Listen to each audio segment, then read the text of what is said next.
আমার থেকে বেশি প্রো। মামা এখন আর একটা উচিত শিক্ষা দিতে হইব। ওর কত বড় সাহস, ও বলে ও নাকি আমার থেকে বড় প্রো। মামা বুদ্ধি পেয়েছি, চলো ওরা বরফ বানাই। চল চল চল। আজকে 24 ঘন্টার জন্য Oppo A5 Pro কে ফ্রিজের মধ্যে রেখে দিব, তারপর বোঝা যাবে আসল প্রো কে, আমি নাকি Oppo A5 Pro।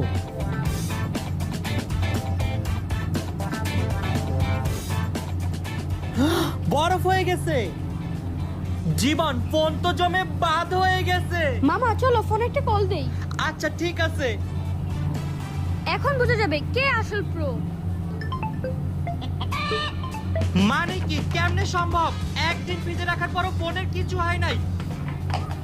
এইটা কি করে পসিবল? এত অত্যাচার করার পরও ফোনের কিছু হয় নাই, ফোনটা একবারে পারফেক্টলি চলতেছে। তার মানে Oppo A5 Pro আসলে তোমার থেকে বেশি প্রো। এক্স্যাক্টলি।